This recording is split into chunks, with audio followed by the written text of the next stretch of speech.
because if you tell the AI, this is our business, what do you think the pestle is? So you have all of that data.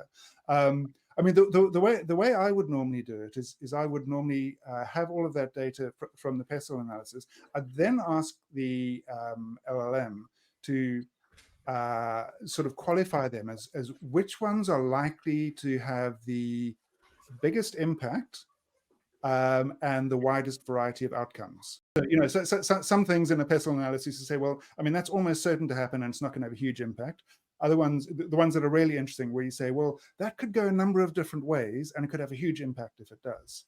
And then taking that context, not just the information, but also the assessment of the likelihood or certainty of it and the impact, you can then say, generate me 3 scenarios or 4 scenarios or whatever it is, based on different possible outcomes from some of those key variables that you've put in.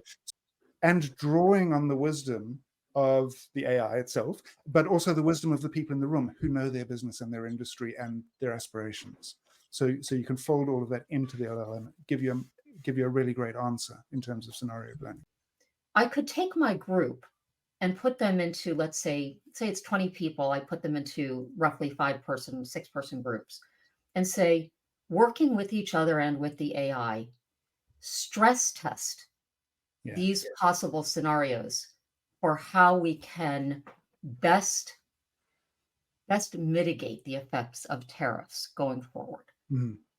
Could a group work with an AI like that to discern that kind of information? Yeah, absolutely. I think what's critical for effective strategy implementation is that there is that human element, because the AI on AI could come up with the right answer. So, I mean, I think you're presenting something that's really important, is that it's in conjunction or in collaboration to take the inputs, the ideas, and then to run it through, stress test it as an organization. I wouldn't just take the AI information as truth. And I think the application that you've suggested is bang on. And one of the things that, go ahead. You've introduced new information, and that's the value of having the people in the process. And so that's key, getting that human in the loop.